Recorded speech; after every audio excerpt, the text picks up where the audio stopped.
ओम ह्रीं अरहम णमो जिनाणम। प्रश्न है, छह ढाला की छह ढालों में किस चीज का वर्णन है। तो छह ढाला जो शब्द बना, इसमें दो प्रकार से अर्थ हम निकाल सकते। पहला तो छह मतलब छह, और ढाल मतलब होती है रक्षा करने वाला कोई उपाय। तो जिसमें जीव की उपाय के लिए छह प्रकार की ढालों का वर्णन है, उसका नाम छह ढाला है। दूसरा, ढाल शब्द का अर्थ होता है राग, संगीत में ढार जिसको बोलते हैं। तो यह जो है, इसमें छह अध्याय हैं, छह चैप्टर हैं, जिन छहों चैप्टर को पढ़ने का अलग अलग छंद है, इसीलिए ये छह ढाला कहलाती है। अब इस छह डाला में है क्या? तो वास्तविकता में इस छह डाला में समग्र जीवन, संपूर्ण जीवन का मूल मंत्र उन्होंने इसमें रख दिए कि हमको जीवन में कहाँ से कहाँ पहुँचना है। मानो एक निगोदिया से सिद्धत्व की यात्रा इस ग्रंथ में होती है। सर्वप्रथम सबसे पहले पहली ढाल में संसार के दुखों का वर्णन किया कि संसार में क्या क्या दुख हैं। तो वहाँ त्रियंच गति में निगोद से पृथ्वी, जल, अग्नि, वायु, वनस्पति, दो इंद्रिय, तीन इंद्रिय, चार इंद्रिय, संगी, असंगी, पंच इंद्रिय, और फिर वहाँ से मरण करके वह जीव त्रियंचों से नरक में जाता है। और नरक के क्या क्या दुख हैं, मानसिक, शारीरिक, और उस पर्यावरण संबंधी और परकृत दूसरे देवादिक के द्वारा एक दूसरे का मारा जाना आदि, ये सारा का वर्णन उन्होंने किया, भूख प्यास आदि का। और फिर उसके बाद मनुष्य गति में यह जीव आता है, तो माँ के गर्भ में क्या कष्ट हैं, वहाँ से निकलकर बचपन में अज्ञानता का, बुढ़ा युवावस्था में विषय वासनाओं का, और बुढ़ापे में बीमारी। उसके बाद वहाँ से मृत्यु को प्राप्त करके कदाचित मानो वह जीव भवनवासी देवों में उत्पन्न होता है, और या व्यंतरों में उत्पन्न होता है, या ज्योतिषी देवों में उत्पन्न होता है। तो वहाँ सम्यक्त्व के बिना कष्ट है। और कदाचित यदि वह देवों में भी चला गया, लेकिन मिथ्यात्व से सहत रहा, तो वहाँ भी सुख नहीं मिलता।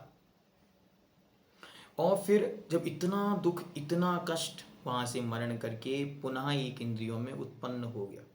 एक इंद्रिय से शुरू हुई यात्रा और एक इंद्रियों पर आकर खत्म हो गई। बस यही जीवन चक्र है, और यही हुआ है युगों युगों से, भवों भवों से।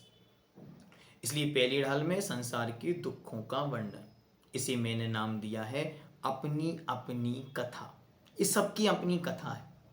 फिर दूसरी ढाल में इन दुखों का कारण क्या है। तो इन दुखों का कारण बताते हुए मिथ्या दर्शन, मिथ्या ज्ञान और मिथ्या चारित्र का वर्णन है। इसके भी दो पार्ट किए, गृहीत और अगृहीत के भेद से। एक तो जो हमने स्वयं इस जीवन में ग्रहण किया, और दूसरा जो पूर्व भवों के संस्कार वशात हमारे साथ चला आ रहा। ऐसा खोटा विश्वास, खोटा ज्ञान और खोटा आचरण ही, अज्ञानता ही इस संसार में भटकन का कारण है। फिर अब इससे हम बचें कैसे? तो तीसरी ढाल में इससे बचने के उपायों पर बहुत अच्छी तरह चर्चा प्रारंभ की। आगे की ढालों में अब इसी का वर्णन है। तो सबसे पहले उन्होंने तीसरी ढाल में सम्यक दर्शन, सम्यक ज्ञान और सम्यक चारित्र को इन संसार के दुखों से बचने का उपाय बतलाया। और फिर सबसे पहले सम्यक दर्शन का वर्णन किया, बहुत सुंदर तरीके से सम्यक्त्व के अंग आदि को बतलाते हुए, और उससे बचन दोषों से बचने का बात बतलाई कि विन जाननते दोष गुणन को कैसे तजिए कहिए। जब तक दोषों को जानेंगे नहीं, छोड़ेंगे कैसे? और गुणों को जानेंगे नहीं तो धारेंगे कैसे? तो बहुत सुंदर तरीके से उन्होंने अंत में सम्यक्त्व की महिमा बतलाई कि सम्यक दृष्टि जीव कहाँ उत्पन्न नहीं होता आदि। फिर इसके बाद चौथी ढाल की शुरुआत में सम्यक ज्ञान की महिमा बतलाई। फिर उसी चौथी ढाल के लास्ट में सम्यक चारित्र के जो दो भेद किए।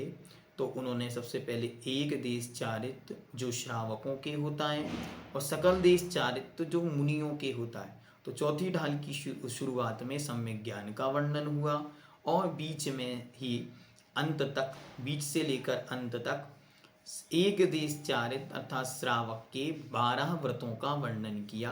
अंत में वह संलेखना पूर्वक मरण करके किस प्रकार स्वर्ग आदि में उत्पत्ति होती है वहाँ उसका वर्णन किया। इसके बाद वह श्रावक जब मुनि बनने की भावना भाता है तो कैसे अपनी वैराग्य को बढ़ाए, तो वैराग्य को उत्पन्न करने वाली माँ के समान 12 भावनाओं का बहुत सुंदर चित्रण 5वीं ढाल में किया। इसके बाद 6वीं ढाल को भी 2 भागों में पार्ट में डिवाइड कर देते हैं, जिसमें मुनि महाराजों के जीवन का वर्णन है। तो मुनि महाराज से लेकर सिद्धत्व तक की यात्रा, अरिहंत अवस्था से सिद्ध बनने तक की पूरी यात्रा का बहुत सुंदर चित्रण है। सबसे पहले तो संयमाचरण रूप जो चारित्र है, जो संपूर्ण चारित्र है, सकल चारित्र है, महाव्रत आदि लेकर 28 मूल गुण हैं, उनका क्रमशः वर्णन और 3 गुप्तियों का वर्णन किया। इसके बाद वही संयमाचरित चारण के आचरण के धारण करने वाले मुनि महाराज जब अपने आत्म ध्यान में लीन होते हैं तो अपनी आत्म ध्यान की अवस्था में जो उनको स्वरूप की उपलब्धि होती है उसे ही उन्होंने स्वरूपाचरण रूप चारित्र ऐसा नाम दिया। और उसी में वे स्थित होकर वे 6वें 7वें गुण स्थान में असंख्यातों बार घूमते हुए, झूले में झूलते हुए व्यक्ति के समान संख्यातों बार 6वें 7वें 6वें 7वें कर फिर आगे ध्यान अवस्था में बढ़ते हैं और 8वें 9वें 10वें 11वें और 11वें गुण स्थान में जाते, फिर नीचे आते और तो छपक श्रेणी से चढ़ते वे सीधे 6वें से 7वां, 8वें से 8वां 9वां 10वां 10वें से डायरेक्ट मोहिनी कर्म का नाश करके और वे आत्मानंद के साथ ही उनके कर्मों का नाश हुआ है। ऐसा घातिया कर्म रूप जो 4 कर्म हैं, मोहिनी, ज्ञानावर्णी, दर्शनावर्णी और अंतराय, इन चारों का नाश करके अरिहंत बनते हैं और अरिहंत अवस्था को प्राप्त करके फिर वहाँ ध्यान में शुक्ल ध्यान रूपी अग्नि के द्वारा जो बचे हुए शेष 4 कर्म हैं उनका नाश करके विशुद्ध बन जाते हैं और यथा तथा शिव परिणय, जैसे एक बार मुक्ति को प्राप्त हुए फिर कभी लौटकर आते नहीं। ये सारी की सारी एक सुंदर यात्रा, एक सुंदर वर्णन, एक सुंदर चित्रण इस 6 डाला ग्रंथ के माध्यम से जन जन के हृदय में जाए, ऐसी पंडित जी साहब ने प्रयास किया। और पंडित जी साहब ने कहा, मैंने तो पंडित बुद्धजन जी की, कविवर बुद्धजन जी की जो 6 ढाला थी उसे देखकर इस 6 ढाला को लिखा है। और उन्होंने अंत में कहा, यदि कहीं कोई चूक रह गई हो तो मुझे क्षमा, अज्ञानी मानकर क्षमा करें और उसे सुधार कर पढ़ें। इस प्रकार यह 6 ढाला हम सबको पूर्ण पढ़नी चाहिए।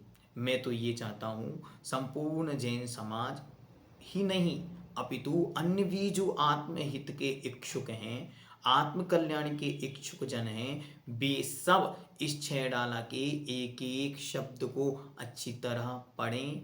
सरल है भाषा, इसकी एकदम सरल और सुगम है।